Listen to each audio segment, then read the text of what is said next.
The Labour Party governorship candidate of Lagos State, Gbadebo Rhodes-Vivour, said he has no godfather but mentors and leaders. Gbadebo Rhodes-Vivour, the governorship candidate for Labour Party in Lagos State. Welcome to the morning show. Good morning. Thanks for having me. Great to have you. Well, basically, I guess this will be a right of reply session.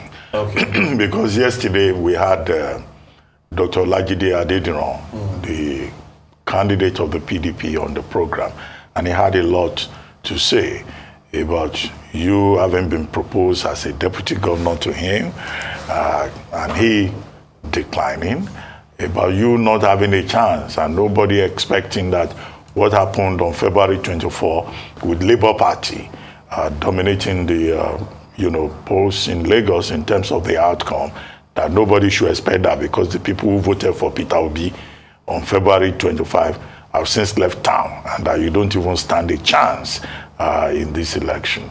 So many other details. I'm sure you probably watched the interview. So he even says you have a case in court, that you are not even a candidate.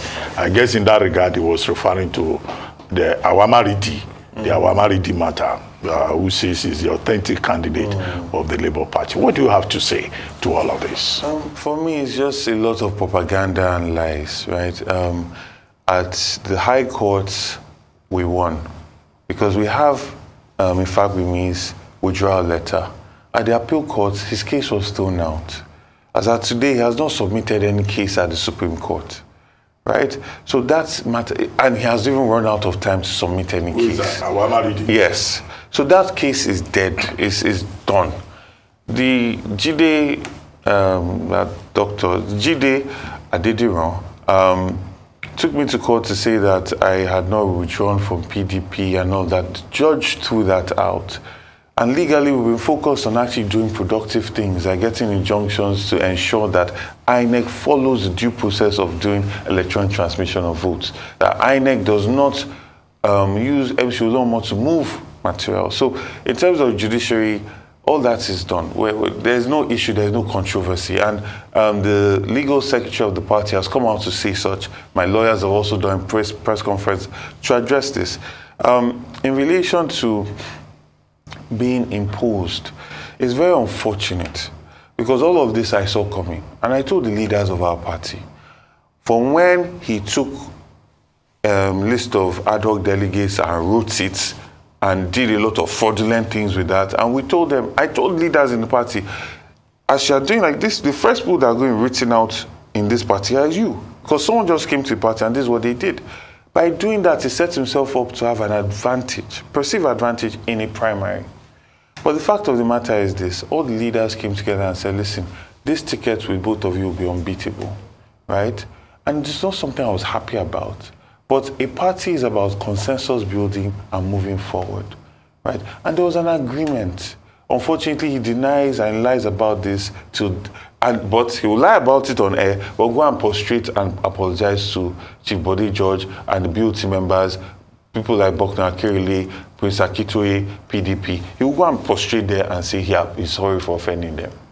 He talks from two sides of his mouth. So the fact of the matter is that there was no such imposition. If he was so confident, he could have insisted from get-go, sir, I have someone else that I'd like to be deputy, and I want us to run. Let us contest.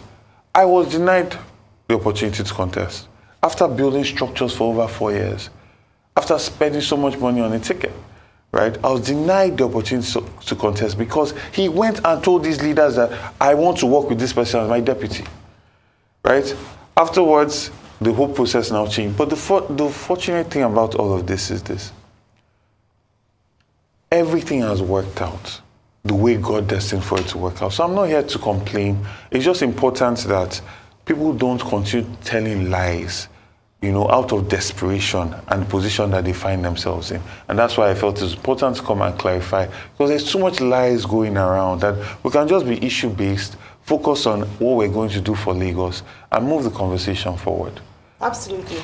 Now, one of the things, because again, just to respond to one other thing he said around godfatherism, he'd made allusions to the fact that perhaps you also have a godfather in terms of someone who is backing you. In fact, the Chief Bode George you just mentioned is backing you, and he doesn't even understand why he would be backing you against his own party's candidate. That was one. So to clarify that, because that's been a big topic of conversation here in Lagos State, do you have a backing of a godfather? Who is your godfather? In the spirit of openness and transparency, let the people of Lagos know this. Then the second aspect of that is just in terms of, do you have a personal relationship with Jandor? People are saying, the electorate, or some people, that your fight is a distraction from the goal. In fact, you're spending more time talking about each other, yet you have a big opponent in the person of the incumbent governor of Lagos State, Babajide Sanwo-Olu, that this could potentially cost either of you the seat of governorship. What's your take on this? Okay. First, let's talk about the godfather thing. In Labour Party, there is no godfather. I have no godfather. I even had no godfather in PDP. I had mentors, I had leaders, right? It's very ironic because most of the leaders in the party, and I know that Dr. Agbati is familiar with most of these people, you can call and find out. There are rumors of money being embezzled, monies that were sent for rallies that were embezzled, money that was sent for elections that were embezzled, and just tiffs that have happened with the entire structure of the party. The narrative that he brought to get the ticket was that he was bringing half of APC to add to the PDP for us to win. That was the story. All of them have gone back to the APC. So where is the value now? We're back to the original PDP. And it's ironic because he got the ticket because all the leadership, from the national chairman, IU, to the governors, to leaders in the party, to Obasanjo even, all insisted that this was the person that they wanted. So it's very rich that when tables have turned, he's talking about godfatherism, right? So that, for me, that is still just pulling straws. The other question was on the distraction. The distraction. So for me, if you notice, I don't give this any attention, really. I've not mentioned his name in interviews in the past 2-3 months. It's just unfortunate that there's so much lies going on. That's intentional because his strategy is to weaken or to create a perception of a candidacy that is unsure, right? Even though he knows for a fact that this case is dead, but he's bringing it up. So I had to come on air to actually say, there's no such thing. And party has announced this, my legal team has announced this, legal secretary of the party has announced this. There's no such thing. That case is done. I won at High Court, Appeal Court, and there's no case at the Supreme Court. Okay, so, but I just got something now that shows that there was a case filed at the Supreme Court. It is stated here that it was received by Josiah B. Ejiata, Municipal Executive Officer, Lagos, Court of Appeal, 8 February.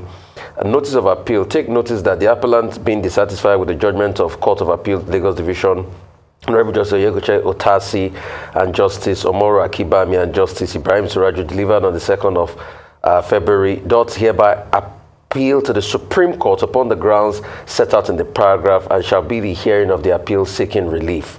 Okay. I just got this in circulation. What's going to be your reaction? Also, there's also another letter in circulation of when you wrote to apply for the position, you know, of the deputy governor, the deputy governorship candidate on the 19th of July 2022. Yes.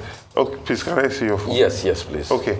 So, you get a notice from your lawyers that an appeal is going to be made. Yes. But then you now have to collate all your documents and submit it. As at today, that has not been done. Okay. As at today, there's a time, because elections are on Saturday, you're not going to be hearing electoral matters before, pre-election matters before election. So that's the basis on which I'm saying. And then it's very interesting that you bring this thing out, because I remember when he asked that people that are interested in being deputy governor write a letter of application. I called Chief Bode George, I called Bucknor, I called all the leaders of our party. I said, this was not what was supposed to happen, right? There was an agreement, and for this I withdrew, right? So why are you asking? They said, just write it, so there are no excuses. So, and if you notice, in my letter, I simply said, I write formally apply for a position of deputy governor to flag bearer of our great party. Kindly find attached the following: endorsement from Ward Chairman's Forum, Lagos Island, endorsement from 20 local government chairmen, my CV, That's it. I'm not writing stories. Please, this is why I should be like most other people. I simply stated the facts that 20 local government chairmen have endorsed me for this position. The entire ward chairman of Lagos Island have endorsed me for this position. So the party structure is with me for this position. Right? Even though you want to try and create, this was not an application for, no, I came in a position of authority and power because we had already agreed. Or you want to turn the script, or fine. And it's unfortunate because it wasted so many people's time. People that are lifelong, that have been members of the party for so many years. In all of this, have you ever picked up the phone and called Janto and said, what's happening? Can we sit down and talk and squash this? Okay, I'm going to be honest with you because that's a very honest question. I don't see the point. Because if I want to talk to get past something, I must respect you because I believe that there's value in your words. I must respect you because I believe that you have a certain level of honor. Now, if I've heard you say to leaders that this is what I'm going to do, but I've then seen you on TV saying that you never had those conversations with leaders, on what basis am I going to have a conversation that can truly move forward if your words are watery? There's no point to it. Okay, right? Let's move beyond Jandon and the politics between both of you. Let's talk about tomorrow. Thank you. Now, the first thing is next tomorrow. Saturday. Next tomorrow. I'm already already there. What some people have described as political oro.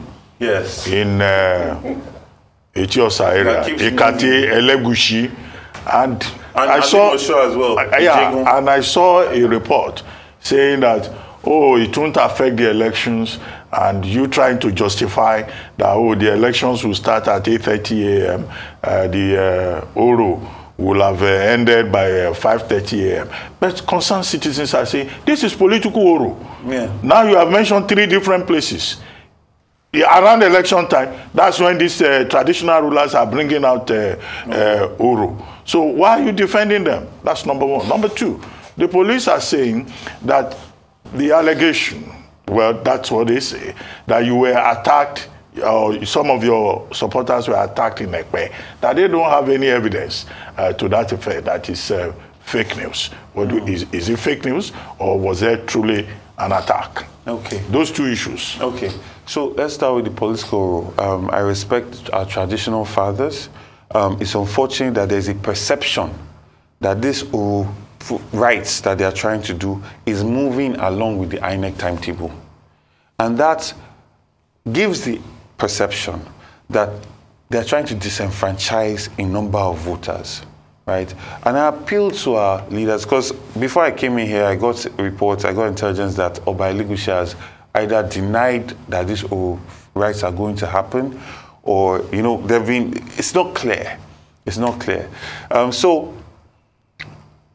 I encourage everybody to come out and vote, to not be intimidated or put in fear. And I encourage our traditional leaders to actually be fathers to all. This perception is very negative. And this is why people are pushing, well, I will push for a situation where our royal fathers are not selected by politicians, right? They must be selected by their declarations, and the traditional houses should push the royal fathers forward so that they can always be in a position to say truth to power. That's the first thing. Secondly, the conversation about what happened at Ekpe, we have videos that did. The DPO came afterwards, after those gunshots were fired. So it was not fake news. I was there. Fortunately for me, the state security services did a fantastic job, because there are people in Mufti way ahead of us. They had already given intelligence, so my people were riding on a bus. My chief detail took me down immediately. I was down, out of sight, and about 5 minutes later, we had gunshots. There were gunshots fired, right? There were gunshots fired. So there are people that were there that can testify to this. People like Wale Oluwo were there. People like Honorable Najim were there. So it was nothing like fake news. But the DPO eventually came in and was at the junction where we could exit Ekpe, and they gave us cover. But that did happen. And we had 2 buses that their windshields were broken. We had cars that were, there was a lot of aggression, right? So those are realities that cannot be wished away. All right, thanks for clarifying that. But let's talk about, you said something earlier around you working with INEC to ensure that there'll be an electronic transmission of results on Saturday, amongst other things. What's the update? You didn't give us the update. How much progress have you made with that? Then also, as you just spoke about security, it's another important factor. How confident are you in terms of the security provisions for Saturday, and what is your party and yourself doing to ensure that people come out to exercise their franchise? So I did not say I'm working with INEC. I said we got an order from the court, a mandamus order. If I didn't pronounce it right, please forgive me. I'm not a lawyer. Okay. So for INEC to follow its procedures, and that is a subsisting order. So if INEC does not transmit votes electronically from the polling, they're already in they're in violation of that order. So that's what we've gotten. INEC has come out to say that they will transmit this time, but unfortunately, they've broken our trust. So we're going to go in there hoping for the best, but prepared for the worst. In terms of security, we've made significant security arrangements. So people should not be afraid to come out, especially in places that were attacked previously. Yeah. We have gotten ourselves organized. We're going to resist any form of intimidation or harassment. And that is the word I'm giving to people that are coming out to vote, because there's only so long you can take being bullied. We believed that there was going to be electronic transmission of votes initially. That's why those kind of organization did not happen. Because no matter what you want to do at the World Collation Center, we saw it in Oshun, where Omishore went there. The place was pretty much empty because results had been transmitted. Right? But now we know that that might not be the case, so we are prepared and well organized. Let me posit two scenarios. In a case you win these elections, what will be your reaction? And in a case you lose these elections, what will be your reaction? In case I win this election, I'll be jubilating and I'll be very happy that, you know, Lagos is free. And it'll also be a very pensive moment where I start to reach out to people to think about how, you know, thanking people, because this has been a labor of love. I'm only here because there are so many people that have supported us, not by money, it's grace of God as well. So there's that, the first 2 days. The question now is, how do I lose? In case you lose the election? Yes, so the question is how. If there is violence, intimidation, there's no electronic transmission of votes, I'll go to court. I went to tribunal for my central case, so it's not something that I've not done before. But the idea is, let there be a free and fair election so that people can move on with their lives afterwards. Okay, what's your response to the ethnic politics being played? It's been said that you are Chinedu. It's been said that you can't even speak Yoruba. It's been said that your mom is Igbo, and that anybody with small drop of non-indigenous blood will not be allowed to be a governor of Lagos State. In fairness to the governor of Lagos State, the incumbent, Babajide Sanwo-Olu, he has said people should eschew religious and ethnic bigotry. But that must be some kind of pressure on you, having to explain that your family is 5th generation in Lagos and all that. Are you going to this election overburdened that you have been labeled a Chinedu who should not be allowed near Alausa? I would have if the governors we've had were from Lagos, but they're not from Lagos, and they're not indigenes of Lagos, and a lot of benefits that Lagos has given to these people, Lagosians and indigenes of Lagos will not get it in their respective states. I'm talking about Oshun, I'm talking about Ogun State, I'm talking about Kwara, I'm talking about even as far as Kogi, in case of Honorable Faleke. So I'm not burdened when people try to bring ethnic bigotry. I think when I started to get worried was the fact that the steward of the state, the governor, chief security officer, declined attending debates 5 times. I started to get worried because it implies that he did not believe that the people were going to put him in position. He believed that the political structure, his godfather, was just going to get him into position. Now he's moving all over Lagos because he's seeing the force and the strength of the people. Right? Now, I understand that there are there's this feeling, this propaganda that's really taking heart in Nigeria against the Igbo people. You saw it in Amadu Bello's clip when he was being interviewed. This idea of a takeover, right? But most of these people just want business to work. They want commerce that works. That is it. Nobody's trying to take over anything. Right? And I've said this several times, even on this show. The idea that someone will say Lagos is no man's land is extremely appalling to me. Right? Because there are people that have built the culture and the idea of what Lagos is, the welcoming nature of it, from the Aworis, the Eguns, even before the Oba of Benin sent the current royal family to Lagos. It was already a trading post. There were people, the Tapa people were already here, the Nupe people were already here, and they were mixing, and there was a culture, right? And that culture is a welcoming one, a live and let live one, right? And that's why someone like not Herbert Macaulay, Azikwe, could have one of his biggest allies in Adinji Adili, right? You cannot question the pedigree of Adinji Adili in Lagos State. But the issue is... Blue blood. Yeah, you cannot, but Adinji Adili or his progeny cannot go to Osho and become governor. They cannot go to Ondo and become governor, no matter how long they live there. It's so difficult for even an Ogbomoso man to become governor in Oyo State. So, let us not... Let's not go there. In Oyo State. I know. That's what I'm saying. For Akala to have become governor, he was in the civil service for such a long time. For that to be repeated, it will take the grace of God. Right? So, for me, let's not... I know that there's desperation that sets in after that election, and people just tried all sorts of things, but let's keep it issue-based. Lagos deserves more than all of this. And we've lived in harmony for so long. Lagos is a microcosm of Nigeria, really. So we want Lagos to work, we want Nigeria to work, and that's what the conversation should be about.